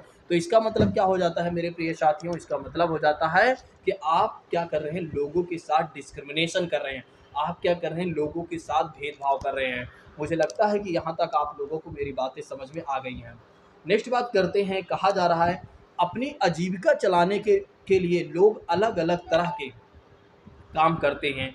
अपनी आजीविका यानी कि जीवन चलाने के लिए, अपने जीवन का निर्वहन करने के लिए क्या होता है कि लोग अलग अलग तरह के काम करते हैं, जैसे पढ़ाना, बर्तन बनाना, मछली पकड़ना, बढ़ईगिरी करना और खेती खेती करना, बुनाई इत्यादि करना। बिल्कुल, हर व्यक्ति क्या होता है अपने जीवन को चलाने के लिए अलग अलग तरह के काम करता है। जैसे टीचिंग करना, जैसे हमें अपना जीवन चलाना है तो हम टीचिंग कर रहे हैं, ठीक है, क्योंकि हम उसके लिए योग्य हैं। योग्य का मतलब ये है यहाँ मैं टीचिंग करने के लिए योग्य हूँ, ठीक है, तो इसलिए मैं टीचिंग कर रहा हूँ, मैं अपना जीवन चला चला रहा हूँ। जो बर्तन बनाने वाला व्यक्ति होगा वो बर्तन बनाएगा, क्योंकि उसके लिए योग्य है कि कहीं न कहीं उसको बर्तन बनाना अच्छा आता है, क्योंकि उसे अपना जीवन चलाना है। कुछ लोग मछली पकड़ते होंगे, तो इसका मतलब ये हो जाता है कि वे मछली पकड़ने में दक्ष हैं और अपना जीवन वे इस तरह से चला रहे हैं। बढ़ई-गिरी, खेती करना, बुनाई करना इत्यादि चीज़ें। लेकिन कुछ कामों को दूसरों के मुकाबले अधिक महत्वपूर्ण माना जाता है। सफाई करना, कपड़े धोना, बाल काटना, कचरा उठाना जैसे कामों को समाज में कम महत्व माना जाता है। समझिएगा इस कहानी को, बड़ी ही कहानी इंटरेस्टिंग है। ठीक है, देखिए दरअसल क्या होता है, अगर सफाई करने की बात आती है तो हर व्यक्ति नहीं करता। आप देखते हैं, हर व्यक्ति नहीं करता है, सफाई करने से डरता है। कपड़े धोने की बात करते हैं तो हर व्यक्ति कपड़े धोने से डरता है। ठीक है, वो अपना कपड़ा, वो वाली कपड़े की बात नहीं की जा रही है कि अपने कपड़े की। यहाँ पर क्या है, जैसे आप धोबी की बात कर सकते हैं, ठीक है, देखिए मैं उनके प्रति गलत बातें नहीं बोल रहा हूँ। किसी यहाँ पर एक बातें मैं कहना चाहूँगा, अगर कोई ऐसी बातें आती हैं तो ये मत सोचिएगा कि सर स्वयं पूर्वाग्रह या रूढ़िबद्ध धारणाओं से ग्रसित है, ऐसा नहीं है। यहाँ अगर मुझे कुछ समझाना पड़ेगा तो उन चीज़ों का नेम लेना पड़ेगा, या मैं नेम ले सकता हूँ, ठीक है। ठीक है, ऐसी चीज़ें मेरे मन में नहीं हैं और ना ही कभी मेरे मन में ऐसा आप पाएँगे। ठीक है, अगर आप मुझसे मिलेंगे कभी, जो लोग ऑफ़लाइन पढ़ते हैं तो वे लोग तो मुझे जानते हैं, जो लोग ऑनलाइन पढ़ रहे हैं, ठीक है, वे कभी हमसे मिलेंगे तो उन्हें खुद में खुद पता चलेगा कि प्रवीण सर के अंदर किस तरह की सोच है और कैसी वे सोच रखते हैं। आपको खुद जब आप मिलेंगे आपको खुद में खुद महसूस होगा कि वाक़ई में प्रवीण सर के अंदर ऐसी कोई बातें नहीं हैं कि वे पूर्वाग्रह से ग्रसित हैं या रूढ़िबद्ध धारणाओं से ग्रसित हैं। कहा जा रहा है कचरा उठाना जैसे काम को अगर देखा जाए तो समाज में कम महत्व दिया जाता है। बिल्कुल सही बात है कि अगर कोई व्यक्ति सफाई करता है, अगर कोई व्यक्ति एक तरीके से, या किसी खास समुदाय की बात करते हैं, वे कपड़ा धुलते हैं या बाल काटते हैं या कचरा उठाते हैं, तो समाज में उनको बहुत ही कम महत्व दिया जाता है। समाज में उनको अलग नज़र से देखा जाता है, और इसलिए जो लोग इन कामों को करते हैं उन्हें गंदा या अपवित्र माना जाता है। देखिए, आप सोचिए कि ये है हमारे लोगों की सोच, कैसी सोच रखते हैं। अगर कोई व्यक्ति सफाई कर रहा है तो उन्हें खुश होना चाहिए कि वाक़ई में जो लोग ऐसा कर रहे हैं उन्हें सराहना करना चाहिए। जो लोग कपड़े धुल रहे हैं उन्हें आपको सराहना करना चाहिए कि बहुत अच्छी बातें हैं, आप ऐसा कर रहे हैं, ठीक है, आपके साथ हम भेदभाव कुछ भी नहीं करने वाले। अगर कोई व्यक्ति बाल काट रहा है तो इसका मतलब ये नहीं कि आप उसके साथ गलत व्यवहार करें। अगर कोई व्यक्ति कचरा उठा रहा है तो इसका मतलब ये नहीं कि आप उसके साथ गलत व्यवहार करें। आपकी सोच अच्छी होनी चाहिए, आप उसके साथ अच्छा व्यवहार करें, ताकि उस काम को और मेहनत से वो व्यक्ति कर सके। अगर आप ऐसा करते हैं, अगर आप ऐसा नहीं करते हैं तो फिर क्या होगा, एक दिन जो सफाई करने वाला व्यक्ति होगा, जो कपड़े धोने वाले व्यक्ति या समुदाय होगा, या बाल काटने वाला जो समुदाय या व्यक्ति होंगे, कचरा उठाने वाले व्यक्ति या समुदाय होंगे, वे ऐसे काम को बिल्कुल कट कर देंगे, वे नहीं करना चाहेंगे, क्योंकि उन्हें पता है कि हमारे साथ भेदभाव किया जा रहा है। यदि उनके साथ हम भेदभाव नहीं करते हैं, उनके साथ हम अच्छे से व्यवहार करते हैं, अच्छे से ट्रीट करते हैं, तो एक अच्छी चीज़ें हमेशा बनी रहेंगी और लोग उस काम को अच्छे से करते रहेंगे, और इससे क्या होगा, हमारे देश की उन्नति होगी। इससे क्या होगा, हमारे देश, समाज, परिवार की उन्नति होगी दोस्तों, इससे ये बातें होती है। ठीक है, इसलिए हमें अपने सोच को बदलना चाहिए। हमें क्या करना चाहिए, हमें ऐसा सोच नहीं रखना चाहिए किसी जाति धर्म के प्रति या किसी ऐसे समुदाय लोगों के प्रति। ठीक है, मुझे लगता है कि आज जो एनसीईआरटी आपको सिखा रही है, इसके बाद आपके जीवन में जो बदलाव आएगा, वो कभी ऐसा बदलाव आपने नहीं देखा होगा। यह जाति व्यवस्था का एक बड़ा ही महत्वपूर्ण पहलू है। इस जाति व्यवस्था का एक सबसे महत्वपूर्ण पहलू है कि इन लोगों को सफाई करने वाले लोग हैं, इन लोगों को कपड़ा धुलना चाहिए, इन लोगों को बाल काटना या कचरा उठाना, ऐसे क्या है, ये हमारी जाति का एक महत्वपूर्ण फैक्टर है या एस्पेक्ट है, ठीक है। जाति व्यवस्था ने इन लोगों के समूहों को सीढ़ी तले में रखा और उनको अछूत और अयोग्य कह दिया। दरअसल क्या हुआ, इस जाति व्यवस्था ने क्या कर दिया कि ऐसे लोगों के प्रति क्या कर दिया, ऐसे लोगों को क्या कह दिया, ये अछूत हैं, ये अयोग्य हैं, जिन्हें ऐसा काम ही करना है, इनके लोगों के लिए, इन लोगों के लिए ऐसा काम बना ही है और इन्हें जीवन भर ऐसा करना चाहिए और इनकी आने वाली जो पीढ़ियां उनको भी ऐसा करना चाहिए। ये क्या है, आपकी रूढ़िबद्ध सोच है, आप पूर्वाग्रह से ग्रसित हैं और इसकी वजह से क्या हुआ, समाज में बहुत सारा डिस्क्रिमिनेशन हो गया। इसकी वजह से क्या हुआ, देश में क्या हो गया, बहुत सारा भेदभाव हो गया, बहुत ज़्यादा भेदभाव हो गया। हमें ऐसी चीज़ों से ऊपर उठना चाहिए, हमें ऐसी चीज़ों से ऊपर उठना चाहिए। मुझे लगता है कि आज आप लोग बिल्कुल समझ में, आप लोगों को समझ में आ रही होंगी और आज से आपकी प्रति अगर ऐसी धारणाएं होंगी तो आप बिल्कुल अपनी धारणाओं को बदल लेंगे। यदि आप भी नहीं बदल रहे हैं तो मुझे लगता है आपको पढ़ाई छोड़ देना चाहिए, क्योंकि ऐसे पढ़ने से कोई मतलब नहीं है जिससे आपके जीवन में कोई बदलाव ही ना आए। अगर ऐसा हम पढ़ रहे हैं कि वो हमारे जीवन के लिए बिल्कुल अनुकूलित नहीं है और हम फिर भी गलत तरीके या गलत रास्ते अपना रहे हैं, तो मुझे लगता है कि आपको पढ़ना नहीं चाहिए, छोड़ देना चाहिए। ऐसे स्टडी करना मतलब एक तरीके से व्यर्थ है, आपका जीवन ही व्यर्थ है यदि आप ऐसा सोच रहे हैं, मेरे हिसाब से। बाकी आपका क्या सोच रहे हैं, ठीक है, एक शिक्षक होने के नाते, एक मेंटोर होने के नाते, एक दोस्त होने के नाते मैं आप सभी लोगों को ऐसा सलाह दूंगा कि आप अच्छे सोच रखें। आप ना ही पूर्वाग्रह से ग्रसित हो, ना ही रूढ़िबद्ध धारणाओं से ग्रसित हो। आपके अंदर जो सोच होनी चाहिए बिल्कुल अलग होना चाहिए, तभी तो आप लोगों से भिन्न दिखेंगे, तभी तो आप लोगों से भिन्न दिखेंगे और जब आप भिन्न दिखेंगे तभी तो आप सफल कहलाए जाएंगे। अगर आप भी उन्हीं भेड़ बकरियों में चल रहे हैं तो आप सफल नहीं हो सकते हैं और आप भी बिल्कुल उन्हीं लोगों में रहेंगे जो लोग ऐसा धारणा रखते हैं। कहा जा रहा है जाति प्रथा के नियम बिल्कुल एकदम निश्चित थे, बिल्कुल सत्य बात है कि जाति प्रथा के जो नियम थे बिल्कुल निश्चित थे, हर व्यक्ति के लिए बोला गया था, हर जाति के लोगों के लिए बोला गया था कि तुम्हारा ये काम है, तुम्हारा वो काम है, तुम ऐसा करोगे, तुम ऐसा करोगे, तुम ये नहीं कर सकते, वो नहीं कर सकते। ये सब फालतू की बातें थी अभी तक जो हम ऐसा सोचते थे। कहा जा रहा है कि इनको दिए गए काम के अलावा कोई काम करने की इजाज़त नहीं थी, बिल्कुल सत्य बात है कि जाति व्यवस्था ने हमारे देश के लोगों को, जो मानवता था वो मानवता को कहीं न कहीं ख़त्म कर दिया। जो मानवता था, जो हमारे मानवतावादी सोच थी, उसको हमने कहीं न कहीं, या इन चीज़ों ने क्या किया, हमारे मन से वो सोच ख़त्म कर दिया। ठीक है, हमने क्या कर लिया, एक ख़ास समुदाय, जाति, लिंग के लोगों के प्रति गलत धारणाएँ बना लिया और जिसकी वजह से क्या हुआ कि हम उनकी इज़्ज़त नहीं करते थे। उदाहरण में कहा जा रहा है कि कुछ समूहों को सिर्फ़ कचरा उठाने और मरे हुए जानवरों को गाँव से हटाने की इजाज़त थी और उन्हें ऊँची जाति के लोगों के घर में घुसने और गाँव के कुएँ से पानी लेने और यहाँ तक कि मंदिर में घुसने की भी इजाज़त नहीं थी। उनके बच्चे दूसरी जाति के बच्चों के साथ स्कूल में भी बैठना नहीं बैठते थे, यानी कि बैठने की इजाज़त नहीं हुआ करती थी। ये है भेदभाव की विशेषता। तो अगर आपसे कोई कहता है कि भेदभाव की विशेषता क्या है, रूढ़िबद्ध की धारणाएँ क्या हैं, तो आपको हमने सारी चीज़ें बता दिया है। आइए इसको समझ लेते हैं एक केस स्टडी के माध्यम से, ताकि आपको और अच्छे से बातें समझ में आ जाए। आइए इसको समझ लेते हैं केस केस स्टडी के माध्यम से, ताकि आपको और अच्छे से बातें समझ में आ जाए। चलिए आइए समझते हैं। कल्पना करके देखिए, 1 मिनट दोस्तों, 1 मिनट दोस्तों। चलिए इसको समझ लेते हैं एक केस स्टडी के माध्यम से, ठीक है। तो आइए समझते हैं इसके बारे में अच्छे से। यदि आप लोगों को मेरी बातें समझ में आ रही हैं, यदि मैं अच्छे से आपको समझा पा रहा हूं, तो एक बार आप कमेंट कर दीजिएगा, ठीक है। आप सभी लोग कमेंट कर दीजिएगा कि हाँ सर, आपने जो हमें समझाया बिल्कुल बहुत अच्छे से समझाया है और समझ में भी सारी बातें आ रही हैं। तो आइए इसको अच्छे से समझ लेते हैं एक केस स्टडी के माध्यम से, जो बातें हमने अभी पढ़ा था भेदभाव के बारे में। कहा जा रहा है कि कल्पना करके देखिए, एक बार इमेजिनेशन करके देखिए, अगर लोग आपसे दूर दूर रहें और आपको छूने से मना करें और आपको पानी ना पीने दें, बड़ी ही अच्छी बातें हैं, समझिएगा। एक बार इमेजिनेशन कीजिए, अगर आपसे कोई कहे कि आप हमसे दूर रहिए, अगर आपसे कोई कहे कि आप हमें मत छूइए, अगर आपसे कोई कहे आपको हम पानी नहीं देंगे पीने के लिए, तो सोचिए आपके मन में किस तरह से चीज़ें गुजरेंगी, आप किस सोच से गुजरेंगे, आप किस पीड़ा से गुजरेंगे। आपको ऐसा लगेगा कि वाक़ई में भगवान जी ने हमें किस पीड़ा से गुजार दिया है। ऐसी कैसी पीड़ा है जो एक तरीके से क्या है, ऐसी कैसी पीड़ा है जो लोग हमारे से क्या कर रहे हैं, हमसे दूर रह रहे हैं, लोग हमें छूने से मना कर रहे हैं, लोग यहाँ तक कि हमें पानी देने से भी मना कर रहे हैं। सोचिए एक बार, अगर आपके साथ कोई ऐसा भेदभाव करे, एक बार इमेजिनेशन करिए, एक बार आप कल्पना करिए, अगर आपके साथ ऐसा कोई भेदभाव करे तो आप क्या सोचेंगे उसके बारे में?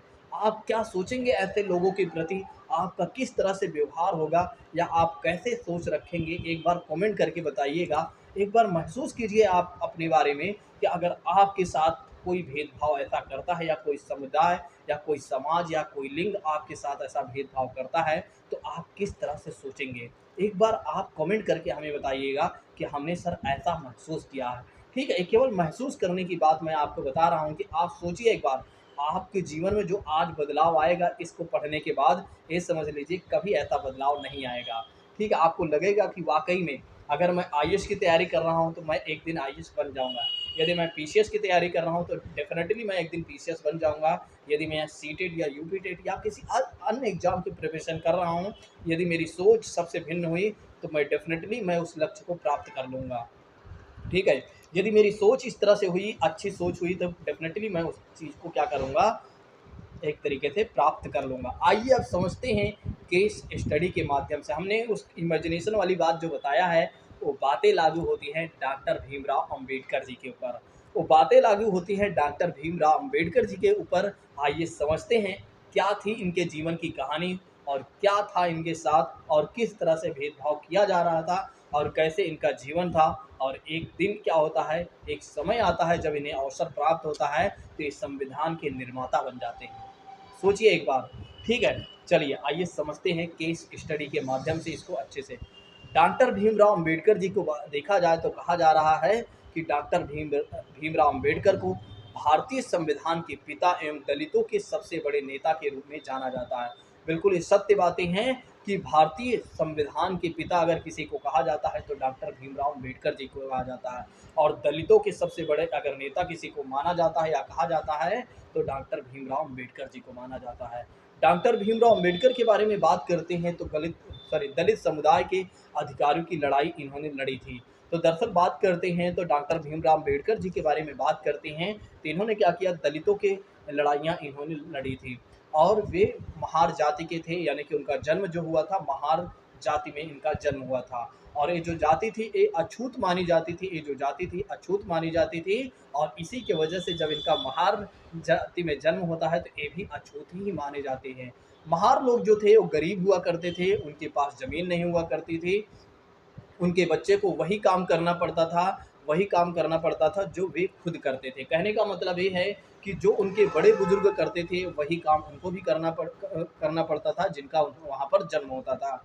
उन्हें गाँव के बाहर रहना पड़ता था। सोचिए एक बार, डॉक्टर भीमराव अंबेडकर को या उनके समुदाय के लोगों को गाँव के बाहर रहना पड़ता था, गाँव के अंदर आने की इजाज़त नहीं थी।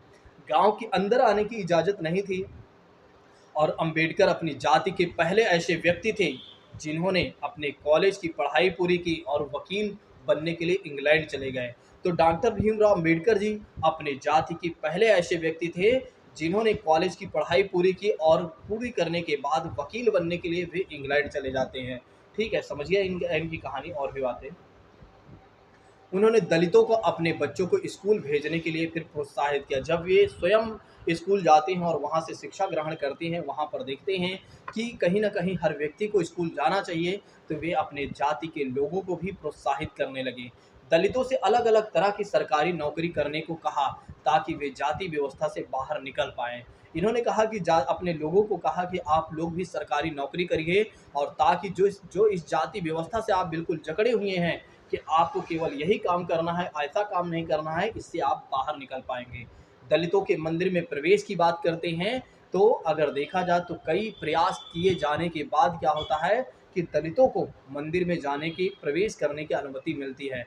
और इसका नेतृत्व कौन कर रहा था? डॉक्टर भीमराव अंबेडकर कर रहे थे। तो डॉक्टर भीमराव अंबेडकर ने एक तरीके से क्या था, दलितों को एक तरीके से मंदिर में प्रवेश करने के लिए, मंदिर में प्रवेश दिलाने के लिए उन्होंने क्या किया था? आंदोलन किया था। उनका मानना था कि दलितों को जाति प्रथा के खिलाफ अवश्य लड़ना चाहिए, ऐसा समाज बनाने की तरफ काम करना चाहिए जिनमें सबकी इज्जत हो और ना कुछ लोगों की, क्योंकि जाति पर आधारित भेदभाव न केवल दलितों को कई गतिविधियों से वंचित रखा गया, बल्कि उन्हें आदर और सम्मान भी कहीं नहीं मिलता था और दूसरों के द्वारा।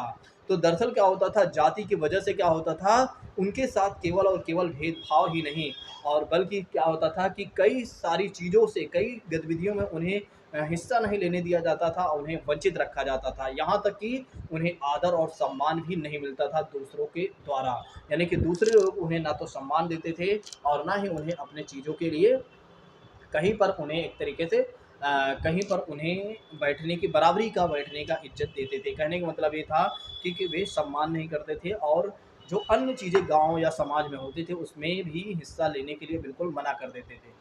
आइए समझते हैं समानता के लिए संघर्ष के बारे में। आइए समझते हैं समानता के लिए संघर्ष। तो जो हमने आपको कहानी बताया यहाँ पर, आपने देखा कि एक तरीके से क्या था, डॉक्टर भीमराव अंबेडकर जी के ऊपर वो लागू हुआ था, जो इमेजिनेशन वाली बातें हमने आपको बताया था। ठीक है, अगर आप सोचिए, अगर आपके साथ ऐसा होता है तो आप क्या करेंगे? ठीक है, अगर आपके साथ कोई भेदभाव ऐसा करता है तो आप क्या करेंगे? किस तरह के कदम आप उठाएँगे? एक बार आप चाहें तो अपने आंसर राइटिंग में कर सकते हैं। अगर आपसे कोई कहता है कि अगर आपके साथ इस तरह के समाज के द्वारा भेदभाव किया जा रहा है, तो यहाँ पर उस चीज़ को ख़त्म करने के लिए आप क्या प्रयास करेंगे? उस चीज़ को ख़त्म करने के लिए आप क्या प्रयास करेंगे? तो एक बार अगर आप चाहें तो इसको अपनी कॉपी में लिख कर और एक पेज में लिखकर आप हमें शेयर कर सकते हैं। हमारा नंबर लिख लीजिए 8920340192 पर आप व्हाट्सएप कर सकते हैं, और जहां पर आपकी राय को मैं समझ सकूंगा। यदि आप चाहें तो कमेंट में यही राय दे सकते हैं कि अगर आपके साथ इस तरह से भेदभाव होता है तो आप कैसा कदम उठाएंगे कि ये सारी चीज़ें समानता में आ जाए। एक, अगर आप आईएएस बनना चाहते हैं, पीसीएस बनना चाहते हैं, तो आप अपनी सोच को यहाँ पर व्यक्त कर सकते हैं। ठीक है, या आप टीचर बनना चाहते हैं तो भी आप अपनी सोच को यहाँ पर व्यक्त कर सकते हैं। आपका क्या कदम होगा?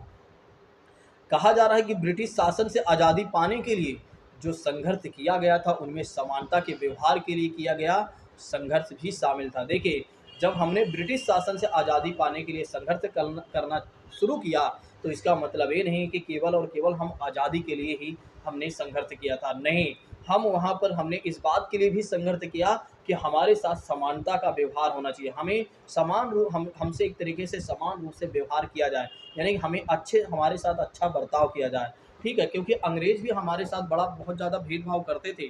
ठीक है, मुझे लगता है कि आप लोगों को ये बातें पहले से ही पता होंगी कि अंग्रेज़ केवल और केवल हमारे साथ हमारा शोषण ही नहीं करते थे, बल्कि हमारे साथ गलत व्यवहार भी करते थे। ठीक है, वे हमें कभी समान नहीं रखते थे। वे, जब उनका कोई इवेंट होता था तो वे अंग्रेज़ क्या करते थे, सारे अंग्रेज़ एक साथ मिलकर इवेंट करते थे, और उस इवेंट में हमें कौन-सा काम दिया जाता था? हमें बर्तन धुलने का काम दिया जाता था, हमें खाना बनाने का, या जो फालतू वाले काम हुआ करते थे वही काम हमसे करवाया जाता था। ठीक है, तो ये क्या हुआ? ये हमारे साथ दुर्व्यवहार हुआ, अंग्रेज़ हमारे साथ भेदभाव कर रहे थे। ठीक है, तो हमने आज़ादी के लिए ही लड़ाई नहीं लड़ा कि हमें आज़ादी मिल जाए, बल्कि हमने क्या किया? संघर्ष, इस बात के लिए भी लड़ा, या इस बात के लिए भी हमने एक तरीके की लड़ाई लड़ी कि हमारे साथ अच्छा बर्ताव भी होना चाहिए। ठीक है, नेक्स्ट बात करते हैं। दलितों, औरतों और जनजातीय लोगों, किसानों ने अपने जीवन में जिस गैर बराबरी का अनुभव किया, उसके खिलाफ उन्होंने भी लड़ाइयाँ लड़ी। बिल्कुल, बहुत सारे दलितों ने संगठित होकर मंदिर में प्रवेश पाने के लिए भी संघर्ष किया, और इसी के साथ समानता के संघर्ष में अगर देखा जाए तो आज़ादी में हमने एक तरीके से, आज़ादी के साथ साथ हमने समानता या हमारे साथ अच्छा व्यवहार किया जाए, इसके लिए भी संघर्ष हमने किया। और जो दलित और औरतें हुआ करते थे, जनजातीय लोग हुआ करते थे, किसान हुआ करते थे, वे, उनके साथ जो भेदभाव किया जा रहा था, उनके खिलाफ भी उन लोगों ने लड़ाइयाँ लड़ी। वे लोग अपने लोगों से भी लड़ाइयाँ लड़ी, वे उन लोगों ने अपने लोगों से भी लड़ाइयाँ लड़ी कि जो जिन लोगों ने हमें मंदिर में, यानी कि उन लोगों में एक तरीके से क्या है, मंदिर में प्रवेश करने के लिए अनुमति नहीं देते थे। और महिलाओं ने मांग की कि जैसे पुरुषों के पास शिक्षा का अधिकार है, वैसे उन्हें भी शिक्षा का अधिकार मिलना चाहिए। महिलाओं ने तो यहाँ तक की मांग उठा दिया कि जिस तरह से लोगों को, जैसे वैदिक संस्कृति में था कि महिलाओं को भी शिक्षा का अधिकार था, उसी तरह से हमें भी शिक्षा का अधिकार मिलना चाहिए। और एक बार यदि हमें शिक्षा का अधिकार मिल जाता है, तो आप जानते हैं कि हम कहाँ पहुँच जाएँगे। और आपने देखा कि महिलाओं को जब शिक्षा का अधिकार मिला, महिलाओं को जब वोटिंग का अधिकार मिला, जब महिलाओं को काम करने की आज़ादी मिली, तो आज महिलाएँ कहाँ पहुँच गई हैं। आप देख रहे हैं कि आईएएस और पीसीएस में आप देख रहे हैं, सबसे ज़्यादा अगर कोई सिलेक्ट या टॉपर हो रहे हैं, तो महिलाएँ ही भी हो रही हैं, यानी कि लड़कियाँ ही हो रही हैं। आप देख रहे हैं कि अंतरिक्ष से आकाश से लेकर अगर देखा जाए तो धरती तक का जो सफ़र है, कहीं न कहीं महिलाएँ कर रही हैं। कहीं ना कहीं विज्ञान के क्षेत्र में और इकोनॉमिकल क्षेत्र में, सोशल क्षेत्र में, एजुकेशन क्षेत्र में, हर क्षेत्र में महिलाएं चढ़ बढ़ कर भागीदारी ले रही हैं। अब यहाँ पर अगर आप ऐसा सोच रहे हैं, ऐसा धारणाएं बनाए रखे हुए हैं, तो यदि आपकी धारणाएं ये है कि महिलाएं इस काम को नहीं कर सकती हैं, तो ऐसी धारणाओं से आप बाहर निकल जाइए, नहीं तो किसी दिन आपका किसी से सामना हो जाएगा तो आपको पता चल जाएगा। ठीक है, ये मजाक है। ठीक है, मजाक भी है, सही भी है, ये बात सत्य है। यदि आप ऐसा सोच रहे हैं कि महिलाएं ऐसा काम नहीं कर सकती हैं, तो किसी दिन किसी महिला से आपका सामना हो गया तो आपको पता चल जाएगा कि महिलाएं क्या नहीं कर सकती हैं। किसानों और दलितों ने अपने आप को जमींदार और उनकी ऊंची ब्याज दर से छुटकारा पाने के लिए भी संघर्ष किया। तो यहाँ समानता पाने के लिए, यहाँ एक तरीके से अपने आप को आज़ादी पाने के लिए, अपने साथ अच्छा व्यवहार करने के लिए लोगों ने तरह तरह के संघर्ष किए। कहीं पर लोगों ने एक तरीके से क्या किया कि बराबरी के लिए लड़ाइयाँ लड़ी, और कहीं ने लोगों पर मंदिर में जाने के लिए लड़ाइयाँ लड़ी, तो कहीं पर लोगों ने शिक्षा के लिए लड़ाइयाँ लड़ी, और कहीं पर लोगों के साथ जो शोषण किया जा रहा था उसके लिए लोगों ने लड़ाइयाँ लड़ी। वाकई में अद्भुत था भारत। ठीक है पहले, लेकिन अब आप देख रहे हैं कि भारत और भी अच्छा बनते जा रहा है। ठीक है, 1947 में जब भारत देश आज़ाद हुआ तो एक राष्ट्र बना, तो हमारे नेताओं ने समाज में व्याप्त कई तरह की असमानताओं पर विचार किया। दरअसल क्या होता है, जब 1947 में हमारा देश आज़ाद हो जाता है, तो फिर क्या होता है कि हमारे नेताओं ने समाज में जो व्याप्त कमियां हैं, जो असमानताएं हैं, उन पर उन लोगों ने विचार किया। संविधान को लिखने वाले लोग भी इस तरह के से इस बात से पहले से ही अवगत थे कि हमारे समाज में कैसे भेदभाव किया जाता है, लोगों ने उनके खिलाफ किस तरह से संघर्ष किया हुआ है। और कई नेता इन लड़ाइयों के हिस्से भी थे या हिस्सा थे, जैसे कि डॉक्टर भीमराव अंबेडकर की बात करते हैं। इसलिए नेताओं ने संविधान में ऐसी दृष्टि और ऐसा लक्ष्य रख दिया जिससे भारत में सभी लोगों को बराबरी का दर्जा मिल जाए। ठीक है, जिससे क्या हुआ कि लोगों को बराबरी का दर्जा मिल जाए। ठीक है, इसलिए लोगों ने क्या किया, सॉरी, हमारे संविधान निर्माताओं ने संविधान में एक ऐसा लक्ष्य और ऐसी दृष्टि रख दिया। अस्पृश्यता यानी कि छुआछूत जैसे अपराध की तरह देखा जाता है, और इसे गैर कानूनी रूप से खत्म कर दिया गया और आर्टिकल 70 जोड़ दिया गया। ठीक है, सॉरी 70 नहीं, 17 जोड़ दिया गया कि छुआछूत जैसे चीज़ों को खत्म करना चाहिए। ठीक है, यानी कि अस्पृश्यता जैसे चीज़ों को अंत करना चाहिए, और जिसमें आर्टिकल 17 जोड़कर बता दिया गया, अगर कोई व्यक्ति या कोई समुदाय या समाज कोई आपके साथ भेदभाव करता है तो उसके खिलाफ सख्त से सख्त कार्यवाही की जाएगी। इन सब के अलावा संविधान ने सरकार पर यह विशेष जिम्मेदारी डाली थी कि वह गरीब और मुख्य धाराओं से अलग थलग पड़े समुदाय को इस समानता के अधिकार के फायदे दिलाने के लिए विशेष कदम उठाए जाएं। ठीक है, तो लोगों को एक तरीके से सामान ले लाने के लिए लोगों ने क्या किया, हमारे संविधान के निर्माताओं ने क्या किया, कुछ खास तरह से प्रयोजन कर दिया, कुछ खास तरह से चीज़ें का प्रावधान कर दिया। जैसे कि बात करते हैं आरक्षण वाली नीति लागू कर दिया। जैसे कि बात करते हैं आरक्षण वाली नीति लागू कर दिया, जिससे क्या हो कि जो हमारे समाज में जो डिस्क्रिमिनेशन है, जो भेदभाव है, वो थोड़ा से समान आ सके, वो थोड़ा से खत्म हो सके, और लोगों में जो एक तरीके से धारणाएं गलत बनी हुई हैं, वे धारणाएं खत्म होनी चाहिए। संविधान के लेखकों ने यह महसूस किया कि लोगों को अपने धर्म का पालन करने, अपनी भाषा बोलने, अपने त्यौहार मनाने, अपने आप को खुले रूप से अभिव्यक्त करने की आज़ादी होनी चाहिए। हमारे संविधान के निर्माताओं ने इस बात का महसूस कर लिया था दोस्तों कि हमें क्या करना चाहिए, अपने लोगों के लिए ये बात की आज़ादी दे देनी चाहिए कि उन्हें अपने धर्म का पालन करने के लिए पूरी आज़ादी होनी चाहिए। वे अपने धर्म के पालन अच्छे से कर सकें, अपनी भाषा यदि बोलना चाहते हैं तो वे बोलिए, अपने त्यौहार मनाना चाहते हैं तो बोलें, अपने आप को खुले मन से अगर अभिव्यक्त करना चाहते हैं, अपनी बातों को रखना चाहते हैं तो रख सकते हैं, हम उन्हें पूरी आज़ादी दे रहे हैं। उन्होंने कहा कि कोई एक भाषा, धर्म या त्यौहार सबके लिए अनिवार्य नहीं बनाना चाहिए। हमारे संविधान निर्माताओं ने, देखिए कि कितना अच्छी बातें उन्होंने जोड़ दिया, हमारे संविधान निर्माताओं ने कितनी अच्छी बातें जोड़ दिया कि एक तरीके से क्या है कि किसी एक त्यौहार या धर्म को अनिवार्य हम नहीं बनाएंगे। जिसका जो धर्म है, जिसकी जो भाषा है, जिसका जो त्यौहार है, वो बिल्कुल स्वतंत्र रूप से अपने त्यौहार, भाषा, धर्म को माने। ठीक है, यहाँ कोई भेदभाव नहीं किया जाएगा और किसी के साथ कोई एक तरीके से गलत व्यवहार नहीं किया जाएगा, किसी को नहीं रोका जाएगा। सबको अपना धर्म, भाषा, जाति, धर्म, भाषा, त्यौहार सब कुछ मानने का अधिकार है। उन्होंने जोर दिया कि सभी धर्मों को बराबर दर्जा देगी। यहाँ उन्होंने कहा कि सरकार जो है सभी धर्मों को बराबर का दर्जा देगी। इसीलिए भारत एक धर्मनिरपेक्ष देश है, और जहाँ लोग बिना भेदभाव के अपने धर्म का पालन करते हैं। तो आज आप लोगों को पहली बार ये सारी बातें समझ में आ रही होंगी कि भारत कैसे एक धर्मनिरपेक्ष देश बन गया। क्यों भारत एक धर्मनिरपेक्ष है और क्यों कहा जाता है कि भारत एक धर्मनिरपेक्षता या पंथ निरपेक्ष वाला देश है। बिल्कुल, भारत धर्मनिरपेक्ष देश इसलिए है कि क्योंकि यहाँ पर बहुत ज़्यादा यहाँ पर बहुत ज़्यादा डाइवर्सिटी है। उन डाइवर्सिटी को बनाए रखने के लिए भारत ने क्या किया, अपने आप को धर्मनिरपेक्ष घोषित कर लिया। उन एक तरीके से देखा जाए कि हमारे देश में किसी भी प्रकार का चीज़ों को लेकर आपस में लड़ाई झगड़ा ना हो, तो इसके लिए हमने क्या किया, अनेकता को एकता में बनाने के लिए, एक बनाने के लिए हमने क्या कर लिया, धर्मनिरपेक्ष को महत्व दिया। हमने क्या किया, धर्मनिरपेक्ष को महत्व दिया, हमने पंथ निरपेक्ष को महत्व दिया कि सभी धर्म हमारे लिए समान हैं और सभी लोग अपने अपने धर्म को माने, हमें किसी भी प्रकार से कोई दिक्कत नहीं होगी। इसीलिए संविधान की प्रस्तावना में बातें जोड़ दी गई दोस्तों।